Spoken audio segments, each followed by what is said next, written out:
Hi friends, ಎಲ್ಲರೂ ಹೇಗಿದ್ದೀರಾ? Friends, ಇವತ್ತಿನ ರೆಸಿಪಿ ಸೂಪರ್ ಆಗಿದೆ ಅಂತಾನೆ ಹೇಳ್ಬೋದು. ಯಾಕಂದ್ರೆ ಈ ಮಸಾಲೆಯನ್ನ ನೀವು ಒಂದ್ಸತಿ ಮಾಡಿದ್ರೆ ಸಾಕು 2 ರಿಂದ 3 ತಿಂಗಳವರೆಗೂ ಸ್ಟೋರ್ ಮಾಡಬಹುದು. ಹಾಗೆ ತುಂಬಾ ಜನ ನನಗೆ ಕಮೆಂಟ್ ಕೂಡ ಹಾಕ್ತಾ ಇದ್ರಿ, ಆಗ ಯಾವ್ದಾದ್ರು ರೈಸ್ ಐಟಮ್ಸ್ ಅನ್ನ ಮಾಡಿ ತೋರಿಸಿ ಅಂದ್ಬಿಟ್ಟು. ಹಾಗಾಗಿ ಇವತ್ತು ಈ ವಿಡಿಯೋನ ಮಾಡ್ತಾ ಇರೋದು. ಮೊದಲಿಗೆ ನಾನಿಲ್ಲಿ 1 ಚಮಚದಷ್ಟು ಎಣ್ಣೆಯನ್ನ ಸೇರಿಸ್ತಾ ಇದ್ದೀನಿ. ನಂತರ ಇದಕ್ಕೆ ರುಚಿಗೆ ತಕ್ಕಷ್ಟು ಒಣಮೆಣಸಿನಕಾಯಿನ ಸೇರಿಸ್ತಾ ಇದ್ದೀನಿ. 2 ಚಮಚದಷ್ಟು ಕಡಲೆಬೇಳೆ, 2 ಚಮಚದಷ್ಟು ಉದ್ದಿನಬೇಳೆ,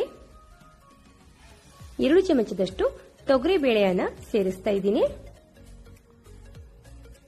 ನಂತರ ನಾನಿಲ್ಲಿ ಏಲಕ್ಕಿ, ಲವಂಗ, ದಾಲ್ಚಿನಿಯನ್ನ ಸೇರಿಸ್ತಾ ಇದ್ದೀನಿ. ನೀವು ಖಾರ ತಿನ್ನೋರಾದ್ರೆ ಸ್ವಲ್ಪ ಸ್ಪೈಸಿ ಮಾಡ್ಕೊಳ್ಳಿ, ಅಂದ್ರೆ ಅದು ಲವಂಗ, ದಾಲ್ಚಿನಿ, ಏಲಕ್ಕಿ ಏನಿದೆಯಲ್ಲ ಸ್ವಲ್ಪ ಜಾಸ್ತಿ ಹಾಕೋಬಹುದು. ಕೇವಲ 1 ನಿಮಿಷ ಇದನ್ನ ಫ್ರೈ ಮಾಡ್ಕೋಬೇಕು. ನಂತರ ಇದಕ್ಕೆ ನಾನಿಲ್ಲಿ 1 ಚಮಚದಷ್ಟು ಧನಿಯಾ ಕಾಳನ್ನ ಸೇರಿಸ್ತಾ ಇದ್ದೀನಿ. ಹವೇಜ್ ಕಾಳು ಅಂತ ಕೂಡ ಇದಕ್ಕೆ ಕರಿತೀವಿ. 1 ಚಮಚದಷ್ಟು ಹುಣಸೆ ಹಣ್ಣನ್ನ ಕೂಡ ಇಲ್ಲಿ ಸೇರಿಸ್ತಾ ಇದ್ದೀನಿ.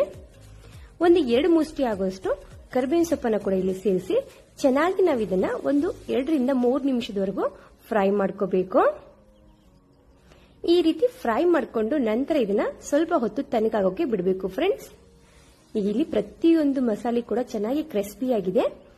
ಫ್ರೆಂಡ್ಸ್, ಈ ರೀತಿ ಮಸಾಲೆಯನ್ನ ಮಾಡಿಬಿಟ್ಟು ನೀವು ಫ್ರಿಡ್ಜ್ ಅಲ್ಲಿ 3 ರಿಂದ 4 ತಿಂಗಳವರೆಗೂ ಕೂಡ ಸ್ಟೋರ್ ಮಾಡಬಹುದು. ಸ್ವಲ್ಪ ಕೆಡೋದಿಲ್ಲ ಇದು. ಈಗ ನಾನು ಇಲ್ಲಿ ತಣ್ಣಗಾದ ನಂತರ ಮಿಕ್ಸಿ ಜಾರ್ ಅಲ್ಲಿ ಹಾಕೊಂಡಿದ್ದೀನಿ. ಸೊ ಇದು ಎಷ್ಟಾಗುತ್ತಲ್ಲ ಅಷ್ಟು ನುಣ್ಣಗೆ ಪೌಡರ್ ಅನ್ನಾಗಿ ಮಾಡ್ಕೋಬೇಕು. ನಾನಿಲ್ಲಿ 1 ಕೆಜಿ ಆಗುವಷ್ಟು ರೈಸ್ ಮಸಾಲೆಯನ್ನ ರೆಡಿ ಮಾಡ್ಕೊಂಡಿದ್ದೀನಿ ಫ್ರೆಂಡ್ಸ್. ಅದೇ ಬಾಣಲಿಗೆ ನಾನಿಲ್ಲಿ 2 ರಿಂದ 3 ಚಮಚದಷ್ಟು ಎಣ್ಣೆಯನ್ನ ಸೇರಿಸ್ತಾ ಇದ್ದೀನಿ. ಫ್ರೆಂಡ್ಸ್, ಮನೆಯಲ್ಲಿ ತುಪ್ಪವನ್ನ ಯಾವ ರೀತಿ ಮಾಡ್ಬೇಕಂತ ಹೋದ್ ವಿಡಿಯೋದಲ್ಲಿ ಹೇಳ್ಕೊಟ್ಟಿದ್ದೆ. ಸೊ ನೋಡಿಲ್ಲ ಅಂದ್ರೆ ಕೆಳಗಡೆ ಲಿಂಕ್ ಅನ್ನ ಕೊಟ್ಟಿದ್ದೀನಿ, ಒಂದ್ಸತಿ ಚೆಕ್ ಮಾಡ್ಕೊಳ್ಳಿ.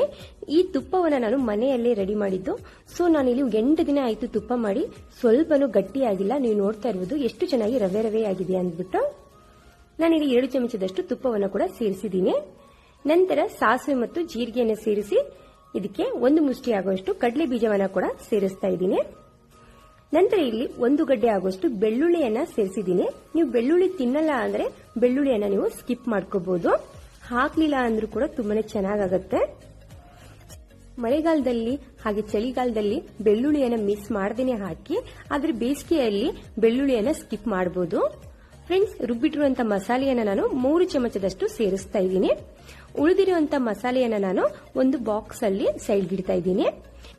ಯಾಕಂದ್ರೆ ನಾನಿಲ್ಲಿ ಅರ್ಧ ಕೆಜಿ ಮಾತ್ರ ರೈಸ್ ಅನ್ನ ಮಾಡ್ತಾ ಇರೋದು.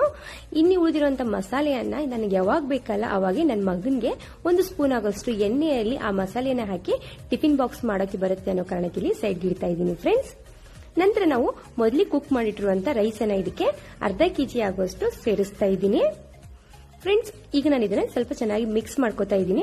ಸ್ವಲ್ಪ ಇಲ್ಲಿ ಮಸಾಲೆ ಜಾಸ್ತಿ ಆಯಿತು ಅನ್ನೋ ಕಾರಣಕ್ಕೆ ಉಳಿದಿರುವಂತ ಪೂರ್ತಿ ರೈಸ್ ಅನ್ನ ಇದಕ್ಕೆ ಮತ್ತೆ ಇಲ್ಲಿ ಸೇರಿಸ್ತಾ ಇದ್ದೀನಿ.